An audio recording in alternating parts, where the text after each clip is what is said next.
ಹಡಪಾದ ಅಭಿವೃದ್ಧಿ ನಿಗಮ ಮಂಡಳಿಗೆ ಸಮರ್ಪಕವಾಗಿ ಅನುದಾನ ಕೊಡುವ ಕುರಿತು ಮತ್ತು ವಿವಿಧ ಬೇಡಿಕೆಗಳನ್ನು ಈಡೇರಿಸುವಂತೆ ಅಖಿಲ ಕರ್ನಾಟಕ ಹಡಪಾದ ಅಪ್ಪಣ್ಣ ಸಮಾಜ ಸೇವಾ ಸಂಘ ಕಲಬುರಗಿ ತಾಲೂಕು ವತಿಯಿಂದ ಡಿಸಿ ಕಚೇರಿ ಮುಂದೆ ಪ್ರತಿಭಟನಾ ಮಾಡುವ ಮುಖಾಂತರ ಜಿಲ್ಲಾಧಿಕಾರಿಯವರ ಮುಖಾಂತರ ಸರ್ಕಾರಕ್ಕೆ ಮನವಿ ಪತ್ರ ಸಲ್ಲಿಸಿದರು.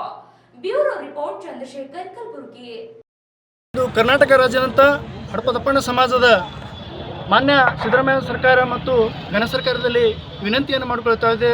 ಹಡಪ ಸಮಾಜದ ಈ ಕರ್ನಾಟಕ ರಾಜ್ಯದಲ್ಲಿ 18ರಿಂದ 20 ಲಕ್ಷ ಜನಸಂಖ್ಯೆ ಉಳ್ತಕ್ಕಂಥ ಈ ಸಮಾಜ ಇದು ದಿನನಿತ್ಯ ಅನೇಕ ಶೋಷಿತ ಮತ್ತು ಅನೇಕ ಜಾತಿನಿಂದನೇ ಒಂದು ಅಟ್ರಾಸಿಟಿ ಕಾಯ್ದೆಯನ್ನು ತಂದು ಆ ಒಂದು ಜಾತಿನಿಂದನೇ ಇರ್ತಕ್ಕಂಥ ಒಂದು ಹಜಾಮ ಅಂತಕ್ಕಂಥ ಶಬ್ದದಿಂದ ಬಹಳ ಮನಸ್ಸಿಗೆ ಬೇಜಾರಾಗ್ತಕ್ಕಂಥ ಒಂದು ಶಬ್ದ ಆಗಿರ್ತಕ್ಕಂಥದ್ದು. ಕರ್ನಾಟಕ ಸರ್ಕಾರವು ಈಗಾಗಲೇ ಹಿಂದೆ ತಮ್ಮ ಸರ್ಕಾರದಲ್ಲಿ ಸಹ ಘೋಷಣೆ ಮಾಡ್ತೀವಿ ಅಂತೇಳಿ ಆಶ್ವಾಸನೆ ಕೊಟ್ಟಿದ್ರಿ. ಆದರೆ ಈಗಾಗಲೇ ಅದು ಜಾರಿಗೆ ಬಂದಿಲ್ಲ. ಕಾನೂನಾತ್ಮಕವಾಗಿ ನ್ಯಾಯಯುತವಾಗಿರ್ತಕ್ಕಂಥ ಆ ಒಂದು ಹಜಮ್ ಅಂತಕ್ಕಂಥ ಶಬ್ದವನ್ನು ಅಟ್ರಾಸಿಟಿ ಜಾರಿಯನ್ನು ಜಾರಿಗೆ ತಂದು ಕಾನೂನಾತ್ಮಕವಾಗಿರ್ತಕ್ಕಂಥ ನ್ಯಾಯ ಕೊಡ್ತಕ್ಕಂಥ ಕೆಲಸ ಮಾಡಬೇಕಂತ ಮಾನ್ಯ ಸರ್ಕಾರ ಸಿದ್ದರಾಮಯ್ಯ ಸಾಹೇಬರಲ್ಲಿ ಮನವಿಯನ್ನು ಮಾಡ್ಕೊಳ್ತಾ ಇದೆ. ಈ ಕರ್ನಾಟಕ ರಾಜ್ಯದಲ್ಲಿ ಸುಮಾರು 18-20 ಲಕ್ಷ ಜನಸಂಖ್ಯೆ ಉಳ್ತಕ್ಕಂಥ ಸಮಾಜ ಅನೇಕ ತಾವು ಹಿಂದುಳಿದ ಸರ್ಕಾರ ಅಂತ ಹೇಳಿದ್ರಿ, ಆದರೂ ಮನಮುಟ್ಟುವಂತೆ ಇಲ್ಲಿವರೆಗೆ ಪೂರ್ಣವಾಗಿರ್ತಕ್ಕಂಥ ಬೇಡಿಕೆಗಳನ್ನು ಇನ್ನೂವರೆಗೆ ಮುಟ್ಟಿಲ್ಲ. ಮಾನ್ಯ ಸರ್ಕಾರದಲ್ಲಿ ವಿನಂತಿಯನ್ನು ಮಾಡ್ಕೊಳ್ತಾ ಇದ್ದೆ. ಇಡೀ ಸಮಾಜ ವತಿಯಿಂದ ನಾವು ಕರ್ನಾಟಕ ರಾಜ್ಯದಲ್ಲಿ ಮೂಲೆಯಲ್ಲಿ ಅನೇಕ ಗ್ರಾಮೀಣ ಭಾಗದಲ್ಲಿ ಇನ್ನೂ ಸಹ ಸ್ಥಳದಲ್ಲಿ ಇರ್ತಕ್ಕಂಥ ಮತ್ತು ಕೆಳವರ್ಗದಲ್ಲಿ ತಾವು ಗರಿಬೆ ರೇಖೆದಂಥ ಹಿಂದುಳಿತಕ್ಕಂಥ ಈ ಸಮಾಜಕ್ಕೆ ಗ್ರಾಮೀಣ ಭಾಗದಲ್ಲಿ ಕುಟೀರ ನಿರ್ಮಿಸಿರ್ತಕ್ಕಂಥ ಕೆಲಸವನ್ನು ಸಹ ಮಾಡಿಕೊಡ್ಬೇಕಂತ ವಿನಂತಿ ಮಾಡ್ತಾ ಇದ್ದೇವೆ. ಅದೇ ರೀತಿಗೆ ಬಸವ ಕಲ್ಯಾಣದಲ್ಲಿ ವಿಶ್ವವಿಖ್ಯಾತವಾಗಿರ್ತಕ್ಕಂಥ ಅರಿವಿನ ಮನೆಯಲ್ಲಿ ಬಸವಣ್ಣನವರು ಪಕ್ಕದಲ್ಲಿ ಇರ್ತಕ್ಕಂಥ ಹಡಪದಪ್ಪಣ್ಣನ ಅರಿವಿನ ಮನೆ, ಆ ಅರಿವಿನ ಮನೆಯಲ್ಲಿ ಕಾಣದ ಕೈಗಳು ಏನಪ್ಪ ಅಂತಂದರೆ ಜಾತೀಯತೆಯನ್ನು ಹೇಳ್ತಕ್ಕಂಥ ಕೆಲವು ಸಮುದಾಯಗಳು ಅಲ್ಲಿ ತಾವು BKDBಯನ್ನು ನಿರ್ಮಿಸಿದರೆ ಕರ್ನಾಟಕ ಸರ್ಕಾರ ವತಿಯಿಂದ ಅಲ್ಲಿ ಅರಿವಿನ ಮನೆ ಪಕ್ಕದಲ್ಲಿ ಇರ್ತಕ್ಕಂಥ ಹಡಪದಪ್ಪಣ್ಣನವರ ಗವಿಯಲ್ಲಿ ಹಡಪದಪ್ಪಣ್ಣನವರ ಒಂದು ಮೂರ್ತಿಯನ್ನು ಸ್ಥಾಪನೆ ಮಾಡಿ ಮತ್ತು ಅದಕ್ಕೆ ನಾಮಕರಣವನ್ನು ಮಾಡಬೇಕು.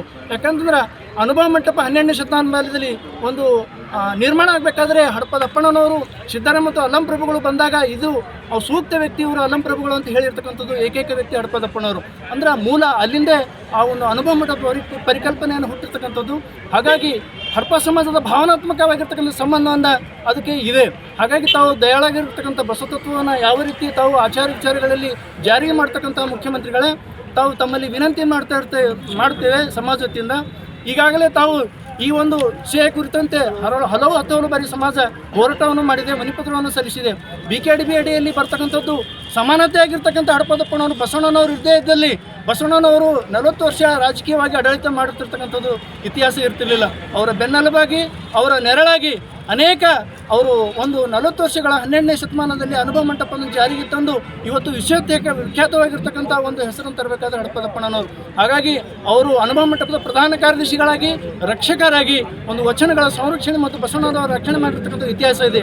ಅದೇ ರೀತಿಯಾಗಿ ಗುಲ್ಬರ್ಗ ಜಿಲ್ಲೆಯ ಈ ಒಂದು ಎಲ್ಲ ಸಮಾಜದ ವತಿಯಿಂದ ನಾವು DC ಆಫೀಸ್ ಮುಖಾಂತರ ಮಾನ್ಯ ಮುಖ್ಯಮಂತ್ರಿಗಳ ಮನೆಯನ್ನು ಮಾಡಿಕೊಳ್ತಾ ಇದ್ದೇವೆ. ಸಮಾಜದ ಇಷ್ಟು ಜನರು ಎಲ್ಲ ಸೇರಿಕೊಂಡು ಎಲ್ಲರ ಬೇಡಿಕೆ ಒಂದಾಗಿದೆ. ನಮ್ಮ ಸಮಾಜಕ್ಕೆ ನ್ಯಾಯಯುತವಾಗಿರ್ತಕ್ಕಂಥ ಬೇಡಿಕೆಯನ್ನು ತಾವು ಕೊಡಬೇಕು ಅಂತ ನಿರೀಕ್ಷೆಯನ್ನು ಇಟ್ಟುಕೊಂಡಿದ್ದೇವೆ. ಅದು ಹುಷಿ ಆಗದಂತೆ ತಾವು ನೋಡಿಕೊಡ್ತೀರಿ ಅನ್ನುವಂಥ ಒಂದು ಭರವಸೆ ಇದೆ. ಈ ಒಂದು ಬರ್ತಕ್ಕಂಥ ಬಜೆಟ್ನಲ್ಲಿ 100 ಕೋಟಿ ರೂಪಾಯಿ ಅನುದಾನ ಕೊಡೋದ್ರ ಜೊತೆಯಲ್ಲಿ ಹಡಪದಪ್ಪಣ್ಣನವರ ಮೂಲ ಸ್ಥಳವಾಗಿರ್ತಕ್ಕಂಥ ಮಸಬಿನಾಳ ಮತ್ತು ದೇಗಿನಾಳ ಬಿಜಾಪುರ ಜಿಲ್ಲೆಯಾಗಿರ್ತಕ್ಕಂಥ ಆ ಒಂದು ಸ್ಥಳಗಳಿಗೆ ಐತಿಹಾಸಿಕ ಸ್ಥಳ ಮತ್ತು ಕಟ್ಟಡ ನಿರ್ಮಾಣವಾಗಲು ಹಣ ಮಂಜೂರು ಮಾಡಿ ಮತ್ತು ಯಾತ್ರಿಗಳ ಸ್ಥಳವನ್ನಾಗಿ ಘೋಷಣೆ ಮಾಡೋದ್ರ ಮುಖಾಂತರ ಅದನ್ನು ಅಭಿವೃದ್ಧಿಗೊಳಿಸಬೇಕು ಕೇಳ್ಕೊತಾ ಇದ್ದೇನೆ. ಅದು ಗುಲ್ಬರ್ಗ ವಿಶ್ವವಿದ್ಯಾನಿಲಯದಲ್ಲಿ ತಾವು ಈಗಾಗಲೇ ಏನಂತಂದ್ರೆ 50 ಲಕ್ಷ ಹಣ ಬಿಡುಗಡೆ ಮಾಡ್ತೀವಿ ಅಂತ ಹೇಳಿದ್ರಿ, ಬಿಡುಗಡೆ ಆಗಿಲ್ಲ. ಅದಕ್ಕೆ 50 ಕೋಟಿ ಹಣ ಬಿಡುಗಡೆ ಮಾಡಿ ಪ್ರತ್ಯೇಕವಾಗಿರ್ತಕ್ಕಂಥ ಕಟ್ಟಡವನ್ನು ನಿರ್ಮಾಣ ಮಾಡಿ ವಚನ ನಿರ್ಮಾಣ ಮಾಡೋದ್ರ ಮುಖಾಂತರ ಸಮಾಜಕ್ಕೆ ನ್ಯಾಯವನ್ನು ಕೊಡಬೇಕು. ಈ ಒಂದು ಸಮಾಜಕ್ಕೆ ಎತ್ತಿಡ್ತಕ್ಕಂಥ ಕೆಲಸ ತಾವು ಮಾಡಬೇಕು. ಅಹಿಂದ ಸಮಾಜ ಅಂತ ಹೇಳಿಕೊಂಡು ತಾವು ಬಂದಿದ್ರೆ ಸಮಾಜಕ್ಕೆ ಮನಮುಟ್ಟುವಂಥ ಕೆಲಸ ಆಗೋದಿಲ್ಲ. ಹಾಗಾಗಿ ತಾವು ಪ್ರಾಮಾಣಿಕವಾಗಿರ್ತಕ್ಕಂಥ ನ್ಯಾಯ ಕೊಟ್ಟಲ್ಲಿ ಮಾತ್ರ ಅದನ್ನು ಮನೆಗೆ ಮುಟ್ಟುತ್ತದೆ, ಜನರಿಗೆ ಸಾಕಾರವಾಗುತ್ತದೆ. ಹಸಿದವರಿಗೆ ಅನ್ನ ಕೊಟ್ಟಂತೆ ಬೇಕಾಗಿರ್ತಕ್ಕಂಥ ಈ ಸಮಾಜಕ್ಕೆ ಬೇಡಿಕೆಗಳನ್ನು ಸಲ್ಲಿಸಿದಲ್ಲಿ ಮಾತ್ರ ಅದು ಕಾರ್ಯರೂಪಕ್ಕೆ ಬರ್ತದೆ ಅನ್ನುವಂಥ ಮಾತನ್ನು ಹೇಳುತ್ತೇನೆ. ನಾನು ದತ್ತಾತ್ರೇಯ ಜಿ ಬಾಂದೇಕರ್, ಬೀದರ್ ಜಿಲ್ಲೆ ಅಧ್ಯಕ್ಷರು.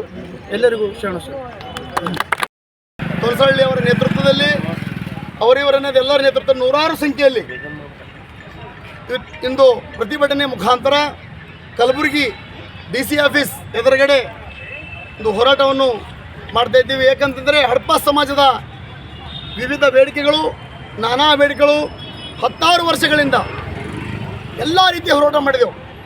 ತಮಟೆ ಚಳವಳಿ, ಚೌರಮುಂಡಿ ಅಣಕು ಪ್ರದರ್ಶನ, ಶಾಂತಿ ಸತ್ಯಾಗ್ರಹ, ದೀರ್ಘದಂಡ ನಮಸ್ಕಾರ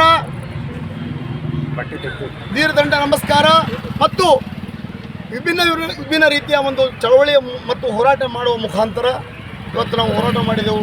ಇದು ಯಾವುದೇ ಸರ್ಕಾರ ಇರಲಿ, ಯಾವುದೇ ಮುಖ್ಯಮಂತ್ರಿ ಇರಲಿ, ಹೋದ ಮುಖ್ಯಮಂತ್ರಿ ಕೂಡ, ಈಗಿನ ಮುಖ್ಯಮಂತ್ರಿ ಕೂಡ ಮತ್ತು ಯಾವುದೇ ಸರ್ಕಾರದ ಮುಖ್ಯಮಂತ್ರಿ ಕೂಡ ಇದ್ದರೂ ಕೂಡ ನಮ್ಮ ಹಡಪ ಸಮಾಜ ಬೇಡಿಕೆಗಳು ಈಡೇರಿಸಿಲ್ಲ. ಭಾಳ ನೋವಾದ ಇವತ್ತಿನ ದಿವಸ ಈ ಸಮಾಜದಲ್ಲಿ, ಈ ಒಂದು ಜಗತ್ತಿನಲ್ಲಿ ಬದುಕಬೇಕಾದ್ರೆ ಟಚಬಲ್ ಅನ್ಟಚಬಲ್, ಕೆಲವೊಬ್ಬರಿಗೆ ಮುಟ್ಟಿದ್ರೆ ಶೋಷಣೆ ಆಗ್ತದೆ ಅಂತಾರೆ, ನಮಗೆ ನೋಡಿದ್ರೆ ಶೋಷಣೆ ಆಗ್ತದೆ. ದಲಿತರಿಗಿಂತ ಹೀನಾಯ ಬದುಕು ಹಳ್ಳಿಗಾಡು ಪ್ರದೇಶದಲ್ಲಿ ಕರ್ನಾಟಕದ 10 ರಿಂದ 12 ಲಕ್ಷ ಜನಸಂಖ್ಯೆ ಈ ಕರ್ನಾಟಕದಲ್ಲಿದ್ದು, ಈ ಒಂದು ಸಮಾಜ ಎರಡನೇ ತಾಯಿಯಾಗಿ ಸೇವೆ ಮಾಡ್ತಕ್ಕಂಥ ಸಮಾಜ. ಈ ಸಮಾಜಕ್ಕೆ ಚೌರದ ಅಂಗಡಿಗೆ ಯಾರೇ ಬರ್ತಾರ, ಯಾವುದೇ ಧರ್ಮ ಇರಲಿ, ಜಾತಿ ಇರಲಿ, ಯಾವುದೇ ರೋಗಿ ಇರಲಿ, ಅವರೆಲ್ಲರಿಗೂ ಕೂಡ ಜಾತಿ ನೋಡಲಾರದೆ, ಧರ್ಮ ನೋಡಲಾರದೆ ಮತ್ತು ಯಾವುದೇ ರೋಗ ನೋಡಲಾರದೆ ಅವರೆಲ್ಲರನ್ನು ಎರಡನೇ ತಾಯಿಯಾಗಿ ಸೇವೆ ಮಾಡತಕ್ಕಂಥ ಒಂದು ಸಮಾಜ ಚೌರ ಮುಂಡನೆ ಮಾಡಿ ಅವರು ಸುಂದರವಾಗಿ ಮಾಡಿ ಬೇರೆ ವೇದಿಕೆಯಲ್ಲಿ ಸ್ಥಾನಮಾನ ಕೊಡ್ತಕ್ಕಂಥ ಈ ಸಮಾಜ. ಇಂಥ ಸಮಾಜ ಹಲವು ಬೇಡಿಕೆಗಳಿಂದ, ನಾನಾ ಬೇಡಿಕೆಗಳಿಂದ ಮತ್ತು ಮೀಸಲಿತದಿಂದ ಮತ್ತು ರಾಜಕೀಯವಾಗಿ, ಶೈಕ್ಷಣಿಕವಾಗಿ, ಸಾಮಾಜಿಕವಾಗಿ, ಆರ್ಥಿಕವಾಗಿ ಒಂದು ಹಿಂದುಳಿದ ಈ ಸಮಾಜ ಅದಕ್ಕೋಸ್ಕರ ಈ ಚೌರಿಕೆ ಸಮಾಜ, ಹಡಪ ಸಮಾಜಕ್ಕೆ ಮಾನ್ಯ ಮುಖ್ಯಮಂತ್ರಿಗಳು ತಾವು ಕೂಡ ಹಿಂದುಳಿದ ವರ್ಗದವರು. ಸಣ್ಣ ಒಂದು ಸಮಾಜದ 102 ಜಾತಿಗಳಲ್ಲಿ ಕುರುಬ ಸಮಾಜಕ್ಕೆ ತಾವು ಒಂದು ಇದಾಗಿ ಬಂದಂತಹ ಹಿಂದುಳಿದ ವರ್ಗದ ಸಮಾಜ. ನಾವು ಕೂಡ ಒಂದು ಹಡಪದ ಚೌರಿಕೆ ಸಮಾಜ, ಹಿಂದುಳಿದ ವರ್ಗದಲ್ಲಿ ಅತಿ ಹಿಂದುಳಿದ ಸಮಾಜ. ಈ ಸಮಾಜಕ್ಕೆ ಹಡಪದ ಅಭಿವೃದ್ಧಿ ನಿಗಮಕ್ಕೆ 100 ಕೋಟಿ ನೀಡಬೇಕು. ಈಗಾಗಲೇ ತಾವು ಸಮರ್ಪಕವಾಗಿ ಅನುಷ್ಠಾನ ಮಾಡಿದಿರಿ. 100 ಕೋಟಿ ಅನುದಾನ ನೀಡಬೇಕು. ಮತ್ತು ಕಲಬುರಗಿಯಲ್ಲಿ ಅಧ್ಯಯನ ಪೀಠ, ಹಡಪದಪ್ಪನ ಅಧ್ಯಯನ ಪೀಠ ಇದೆ, ಅದಕ್ಕೆ ಪ್ರತ್ಯೇಕ ಕಟ್ಟಡಕ್ಕೆ 1 ಕೋಟಿ ರೂಪಾಯಿ ಬಿಡುಗಡೆ ಮಾಡಬೇಕು. ಈ ಬಜೆಟ್ನಲ್ಲಿ, ಮಾರ್ಚ್ನಲ್ಲಿ ನಡೀತಕ್ಕಂಥ ಬಜೆಟ್ನಲ್ಲಿ ಮತ್ತು ಹಳ್ಳಿಗಳಿಗೆ ಚೌರ ಕುಟೀರಗಳನ್ನು ಮಾಡಬೇಕು. ಮತ್ತು ಈ ಸಮಾಜ ನಾವು SC ಕೇಳ್ತೀವಿ, ಆದರೆ ತಮಗೆ ಅವಕಾಶವನ್ನೆಲ್ಲ ಗೊತ್ತಿಲ್ಲ. ಹಿಂದುಳಿದ ವರ್ಗದಲ್ಲಿ ಅತಿ ಹಿಂದುಳಿದ ವರ್ಗ ಒಳ ಮೀಸಲಾತಿಯನ್ನು ಕೊಡಬೇಕು. ಇಂಥ 10 ಹಲವಾರು, ಅದಲ್ಲದೆ 10-12 ಲಕ್ಷ ಜನಸಂಖ್ಯೆ ಇದೆ. 10-12 ಲಕ್ಷ ಜನಸಂಖ್ಯೆ ಇದೆ. ಇನ್ನೂ ಕೂಡ ಒಂದು TP ಮೆಂಬರ್ ಇಲ್ಲ, ZP ಮೆಂಬರ್ ಇಲ್ಲ, MLC ಇಲ್ಲ, ML ಇಲ್ಲ, ರಾಜ್ಯಸಭೆ ಮೆಂಬರ್ ಇಲ್ಲ. ಅದಕ್ಕೋಸ್ಕರ ದಯಾಳಗಾದ ತಾವು ಮುಖ್ಯಮಂತ್ರಿಗಳೇ ಬರ್ತಕ್ಕಂಥ ದಿನದಲ್ಲಿ ನಮ್ಮ ಸಮಾಜದ ಯಾರ ಸೂಕ್ತ ವ್ಯಕ್ತಿಯನ್ನು ಒಂದು ರಾಜ್ಯಸಭಾ ಮೆಂಬರ್ ಮಾಡಿ ಅಥವಾ MLC ಆದರೂ ಮಾಡಿ ಇಂಥ ಒಂದು ನಮಗೆ ರಾಜಕೀಯ ಸ್ಥಾನಮಾನ ತಾವು ಕೊಡ್ತೀರಿ ಅಂತಕ್ಕಂಥ ದೃಷ್ಟಿಕೋನ ಇಟ್ಟುಕೊಂಡು ಇವತ್ತು ಹೋರಾಟ ಮಾಡಿದೆವು. ದಯವಿಟ್ಟು ಕೊಡಲೇಬೇಕು. ಒಂದು ವೇಳೆ ಕೊಡಲಿಲ್ಲ ಅಂತಂದರೆ ಬರ್ತಕ್ಕಂಥ ದಿನದಲ್ಲಿ 10 ರಿಂದ 12 ಲಕ್ಷ ಜನಸಂಖ್ಯೆ ಇದ್ದು ಕರ್ನಾಟಕದಲ್ಲಿ. ತಮಗೆ ಗೊತ್ತಿರ್ಬೋದು, ಎಲೆಮರೆಕಾಯಿ ಅಂತ ಇರ್ತಕ್ಕಂಥ ಈ ಸಮಾಜ ಕರ್ನಾಟಕದಲ್ಲಿ ತಮ್ಮ ವಿಧಾನಸೌಧ ಮುಂದುಗಡೆ ಬಂದು ಕುತ್ತಿಗೆ ಹಾಕ್ತಕ್ಕಂಥ ಕೆಲಸ ನಾವು ಮಾಡಬೇಕಾಗ್ತದೆ. ತಮಗೆ ಒಂದು ಹೋರಾಟದ ಮುಖಾಂತರ, ಈ ಒಂದು ಮೀಡಿಯಾ ಮುಖಾಂತರ, ಪ್ರಿಂಟಿಂಗ್ ಮಾಧ್ಯಮ ಮುಖಾಂತರ, TV ಮಾಧ್ಯಮದ ಮುಖಾಂತರ ಹೇಳಲು ಇಚ್ಛೆ ಪಡ್ತೀನಿ. ಜೈ ಹಿಂದ್, ಜೈ ಹಡಪದಪ್ಪಣ್ಣ. ನನ್ನ ಹೆಸರು ಈರಣ್ಣ ಹಡಪ, ಜಿಲ್ಲಾಧ್ಯಕ್ಷರು ಹಡಪ ಸಮಾಜ ಕಲಬುರಗಿ. ಕಲಬುರಗಿ ನಗರದಲ್ಲಿ ಹಡಪದ ಸಮಾಜದ ವತಿಯಿಂದ ಏನು ಪ್ರತಿಭಟನೆಯನ್ನ ಹಡಪದ ಚೌರಿಕ ಸಮಾಜ ನೇತೃತ್ವದಲ್ಲಿ ಪ್ರತಿಭಟನೆ ಹಮ್ಮಿಕೊಂಡಿರೋ ವಿಷಯ ಏನು ಅಂತಂದ್ರೆ 2026ನೇ ರಾಜ್ಯ ಬಜೆಟ್ನಲ್ಲಿ ಹಡಪದ ಸಮಾಜಕ್ಕೆ ಅಭಿವೃದ್ಧಿ ನಿಗಮ ಮಂಡಳಿಯನ್ನು ಘೋಷಣೆ ಮಾಡಿದ್ದೀರಿ. ಅದು ಸಮರ್ಪಕವಾಗಿ ಜಾರಿಗೆ ತಂದಿರುವಂಥ ಕಾಂಗ್ರೆಸ್ ಸರ್ಕಾರ. ಅದಕ್ಕೆ ನಮಗೆ ಸಾಮಾಜಿಕ, ಶೈಕ್ಷಣಿಕ ಮತ್ತು ಆರ್ಥಿಕ ಪ್ರಗತಿಗೆ ನಾವು ಏಳಿಗೆ ಆಗಬೇಕು, ನಮ್ಮ ಜನ ಅಂತಕ್ಕಂಥ ಉದ್ದೇಶವನ್ನು ಇಟ್ಕೊಂಡು 100 ಕೋಟಿ ರೂಪಾಯಿ ಅನುದಾನವನ್ನು ಕೊಡಬೇಕು. ಮತ್ತು ಹಡಪದಪ್ಪಣ್ಣ ಮತ್ತು ಲಿಂಗಮ್ಮ ತಾಯಿಯವರ ಜನ್ಮಸ್ಥಾನಗಳಾದಂಥ ದೇಗಿನಾಳ ಮತ್ತು ಮಸಬಿನಾಳಕ್ಕೆ ಸೂಕ್ತವಾದಂಥ ಪರಿಹಾರ ಕೊಟ್ಟು ಅಲ್ಲಿ ಪ್ರವಾಸಿ ತಾಣವಾಗಿ ನಿರ್ಮಾಣ ಮಾಡಬೇಕು. ಮತ್ತು ಅದೇ ರೀತಿಯಾಗಿ ಗುಲ್ಬರ್ಗ ವಿಶ್ವವಿದ್ಯಾಲಯದ ಹಡಪದಪ್ಪಣ್ಣನವರ ಅಧ್ಯಯನ ಪೀಠ ಇದೆ, ಅದು ನೋಡಲಾರ್ದಂಥ ಪರಿಸ್ಥಿತಿಗೆ ಇವತ್ತು ತಂದು ಬಿಟ್ಟಿದೆ. ಮಾನ್ಯ ಗುಲ್ಬರ್ಗ ಉಸ್ತುವಾರಿ ಮಂತ್ರಿಗಳು ಕೂಡ ಇದ್ರ ಬಾರಿದಾಗ ಭಾಳ ಕಾಳಜಿ ವಹಿಸಬೇಕು. ನಾವು ವಿನಂತಿಯನ್ನು ಮಾಡ್ತಿದ್ದೀವಿ. ಈ ಪ್ರಮುಖ 3 ಬೇಡಿಕೆಗಳನ್ನು ಮತ್ತು ಬಸವ ಕಲ್ಯಾಣದಲ್ಲಿರುವಂಥ ವಿಶ್ವಗುರು ಬಸವಣ್ಣನವರ ಪಕ್ಕದಲ್ಲಿರುವಂಥ ಅರಿವಿನ ಮನೆಯನ್ನು ಏನು ಬಸವ ಕಲ್ಯಾಣ ಪ್ರಾಧಿಕಾರ ಅಭಿವೃದ್ಧಿ ಮಂಡಳಿಗೆ ಒಳಪಡಿಸಿ ಅಲ್ಲಿ ಅಭಿವೃದ್ಧಿಪಡಿಸಬೇಕು. ಅದಕ್ಕೂ ಕೂಡ ಹಣವನ್ನು ಇಡಬೇಕು. ಯಾಕಂದರೆ ಅಲ್ಲಿ ಕಾಣದ ಕೆಲವೊಂದು ಬೇರೆ ಬೇರೆ ಕಮ್ಯುನಿಟಿಗಳನ್ನು ಇವತ್ತು 12ನೇ ಶತಮಾನದ ಇತಿಹಾಸವನ್ನು ಮುಚ್ಚಾಕಲಿಕ್ಕೆ ಪ್ರಯತ್ನ ಪಡ್ತಾ ಇದ್ದಾರೆ, ಮಾಡ್ತಾ ಇದ್ದಾರೆ. ಅಂಥದಕ್ಕೆ ಈ ಘನವೆತ್ತ ಕಾಂಗ್ರೆಸ್ ಸರ್ಕಾರ ಅಂಥದಕ್ಕೆ ಯಾವುದಕ್ಕೂ ಕಿವಿ ಕೊಡದೆ ಅಲ್ಲಿ ಪ್ರಾಮಾಣಿಕವಾಗಿ 12ನೇ ಶತಮಾನದಲ್ಲಿ ವಾಸ್ತವಿಕವಾಗಿ ಏನಿತ್ತು ಅಂತಕ್ಕಂಥದ್ದನ್ನು ಮನಗಂಡು ಅಲ್ಲಿ ಪಟ್ಟದೇವರ ಒಂದು ಆದೇಶದ ಮೇರೆಗೆ, ಅವರ ಸೂಚನೆ ಮೇರೆಗೆ ಹಡಪದಪ್ಪಣ್ಣ ಮತ್ತು ಕ್ಷೌರಿಕ ಸಮಾಜಕ್ಕೆ ಹಡಪದಪ್ಪಣ್ಣವರ ಗವಿಯನ್ನು ಅಭಿವೃದ್ಧಿಪಡಿಸುವ ಮುಖಾಂತರ ಇಡೀ ನಮ್ಮ ಸಮುದಾಯಕ್ಕೆ ನ್ಯಾಯವನ್ನು ಒದಗಿಸಿಕೊಡುವಂಥ ಪ್ರಯತ್ನ ಕರ್ನಾಟಕ ಸರ್ಕಾರ ಮಾಡಬೇಕು.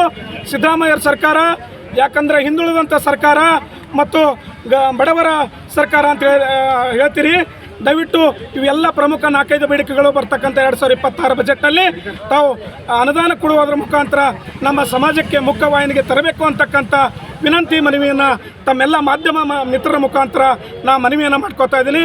ನನ್ನ ಹೆಸರು ರಮೇಶ್ ಹಡಪದ್ ನೀಲೂರು, ಜಿಲ್ಲಾ ಪ್ರಧಾನ ಕಾರ್ಯದರ್ಶಿ, ಕಲಬುರಗಿ.